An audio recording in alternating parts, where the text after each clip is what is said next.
Evasive talaga, mga kababayan. Ayaw umamin. Section 19 of our Senate.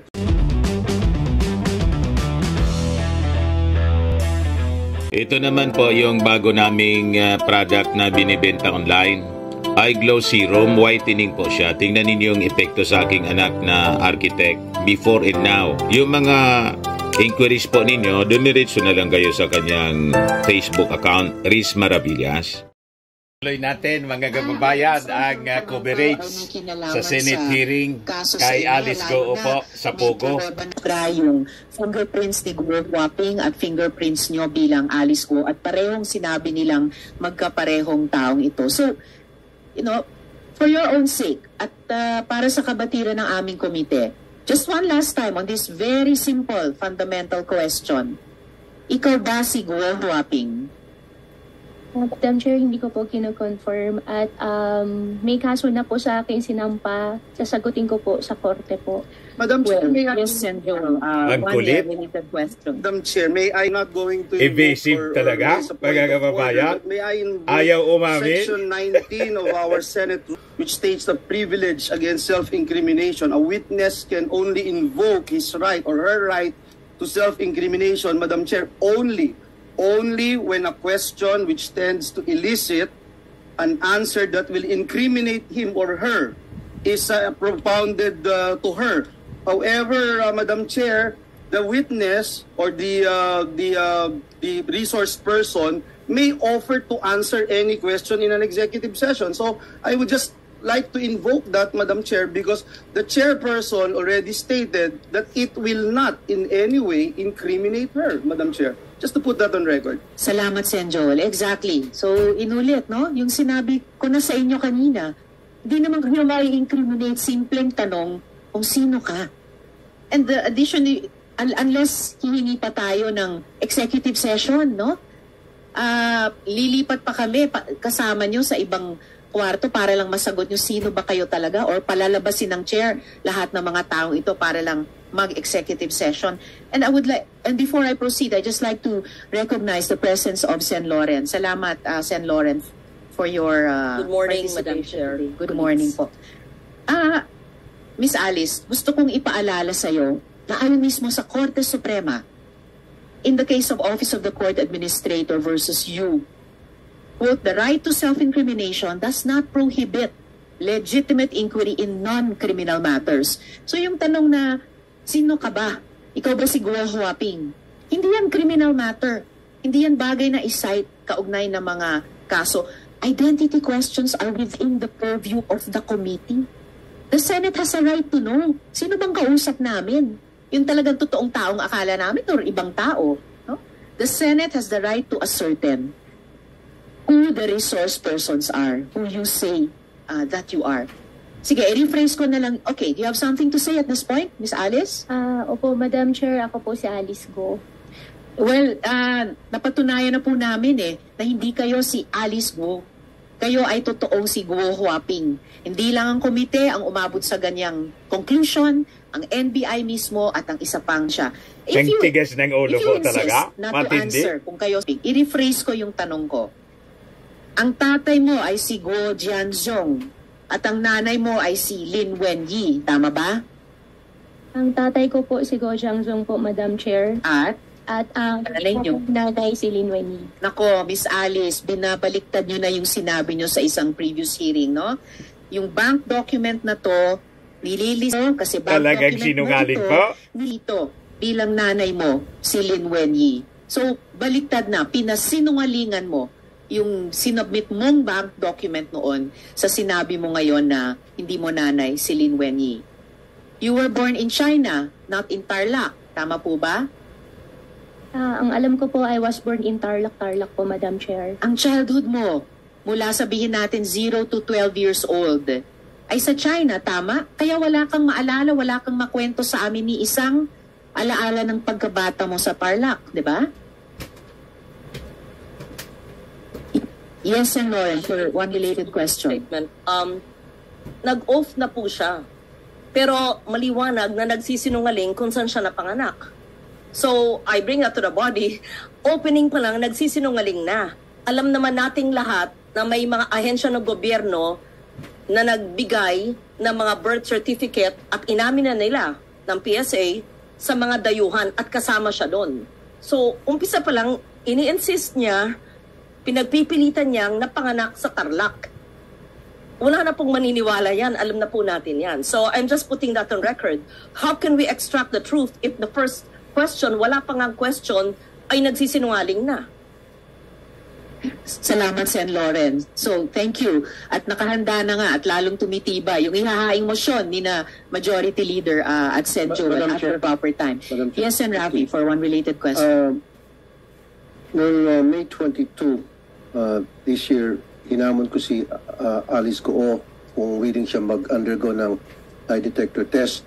Hanggang ngayon, okay ka pa rin ba, Miss Alice Goo? Papayag ka pa ba magpa-lie detector test para malaman natin yung mga sinabi mo, ibabangga natin doon sa mga alam namin. Are you still willing? Miss Alice. Madam Chair, pwede ko po i-consult po muna. Sino ang i-consult mo? Consult ko po sa lawyer po muna. Alright, you can do that during this hearing. Ay, thank you po. Balikan po namin yung tanong na iyon during this hearing. Thank My you. name is, This yes, is related. Senator, a Madam related Chair. question. Very related. Madam Chair, obviously itong ng basto sa Senado ay wala pa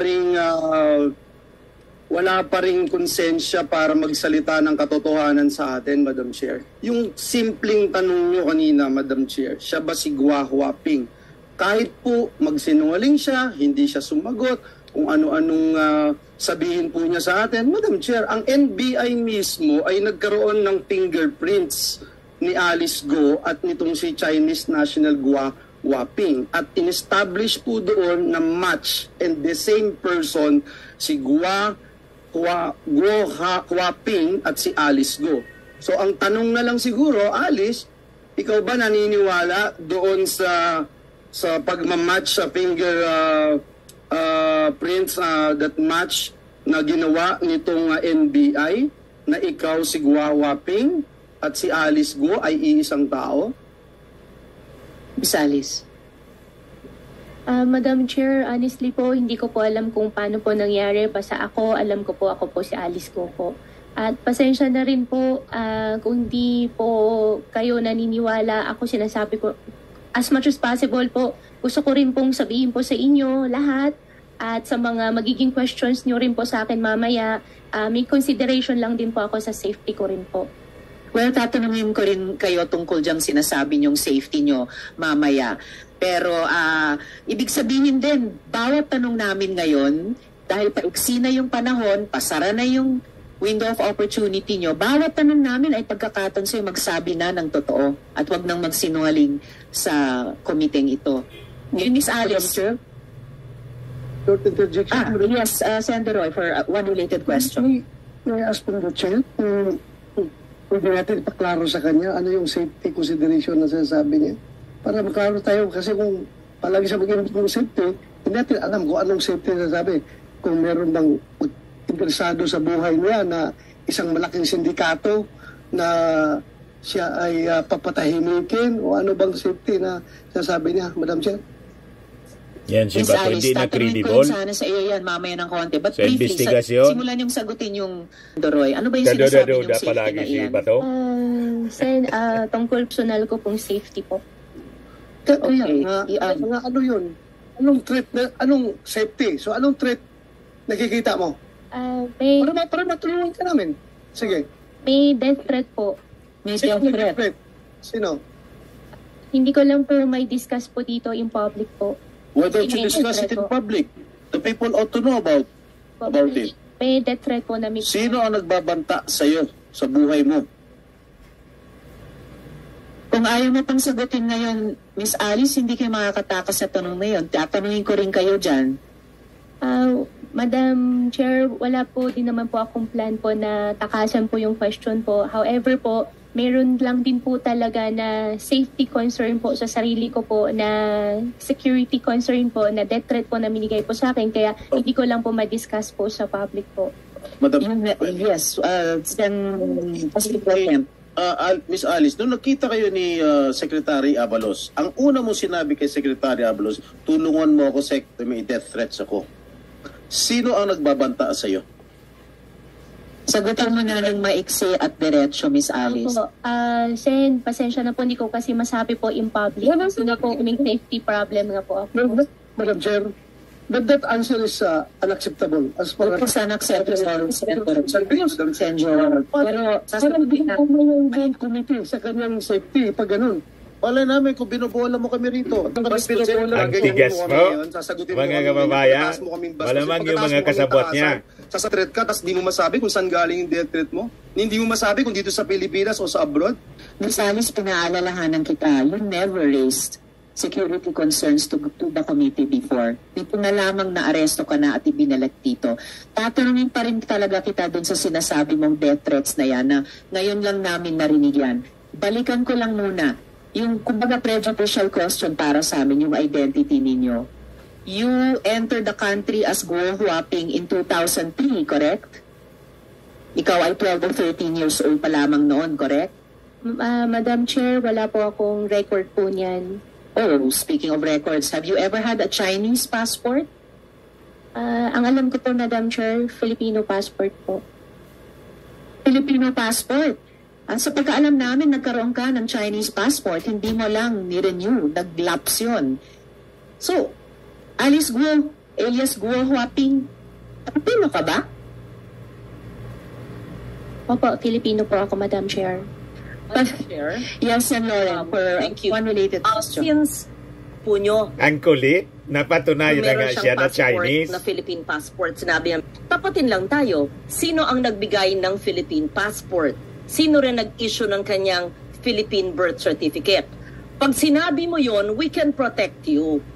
Pag sinabi mo yung totoo, paano ka naging Pilipino, paano ka nagkaroon ng passport, then you're answering us properly, we can perhaps protect you. But if you keep on lying to us, you will sink in a web of lies. Hindi ka namin maprotektahan sa mga sindikatong naghahabol sa'yo. I suggest to answer that. How did she get her Philippine birth certificate from the PSA or the satellite office, and how she acquired her Philippine passport from the DFA? We have to find out the syndicates in the government agencies. Madam Chair. Court, para sa kabatiran ng lahat, at lumabas na po ito sa mga nakaaraang maring mayroong birth certificate na nakuha through late registration of live birth, pero mismo ang PSA, I'm sure mako-confirm ito ni Engineer Grande later, Engineer Mariza, ang PSA mismo ang nagsabing irregular ang birth certificate na iyon. Kaya tinulog nila sa Office of the Solicitor General na kanselahin na ito. But apparently, habang hawak pa yung irregular birth certificate na iyon, nagamit para makakuha ng Filipino passport. Pero sa pagkaalam din ng aming komite, nagkaroon ka, Miss Alice, ng Chinese passport. Kaya sa lahat ng mga tanong na ito so far, bakit ayaw mo sumagot? Wala namang self-incriminating sa mga tanong na ito. You are only being asked, in fact, you are only being asked about your previous answers to the committee. Yung mga previous documents na sinabit mo sa mga bangko na nakuha namin. So please stop being evasive.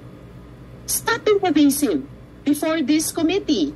I-flash, ayan, finlash namin ulit yung dactyloscopy report ng NBI, no? Result of examination after a thorough examination and analysis, fingerprints of Guo Huaping, Ilin, and fingerprints of Guo Alice Ileal were found identical. Opinion, NBI to, in view of the foregoing, fingerprints of Guo Huaping, Ilin, and fingerprints of Guo Alice Ileal were affixed by one and the same person. Isang tao lamang. Yung una-unang tanong ko sa inyo, pero nagsinungaling pa rin kayo. Now, once and for all, Alice Guo, alias Guo Huaping, I am giving you the opportunity to explain why you should not be cited in contempt for lying before this committee and for providing untruthful and evasive testimony. Miss Alice? Madam Chair, lumaki po ako, alam ko po, ako ay isang Filipino.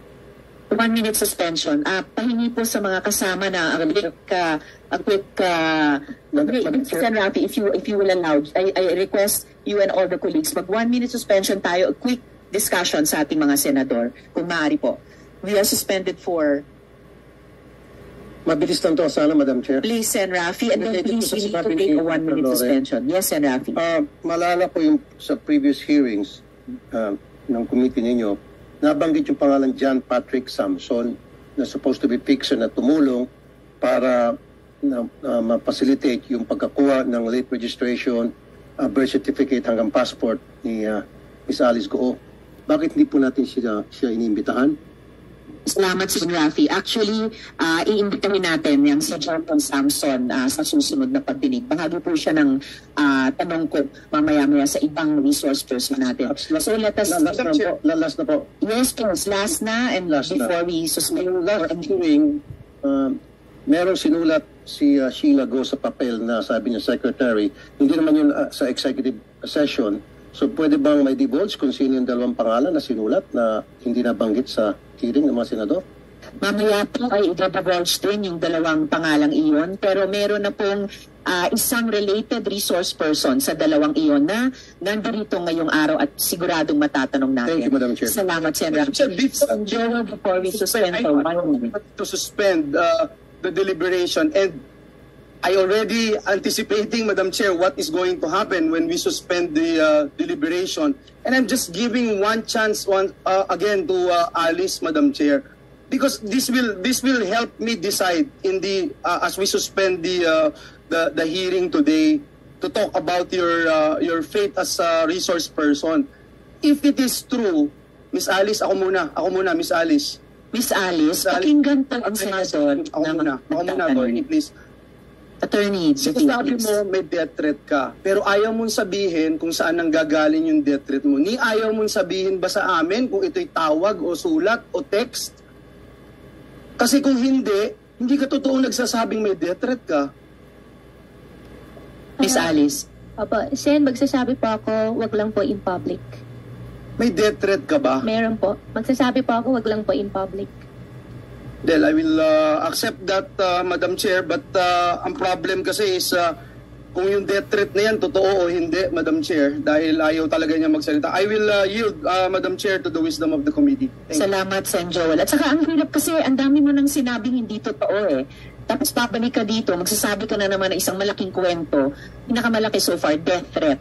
Kaya siguro naman maintindihan mo, bakit hindi kami maniwala. Hindi na pa nga pinatutuhanan yung mga unang kasinungalingan mo. Ngayon may bago pa namang gusto mong paniwalaan namin.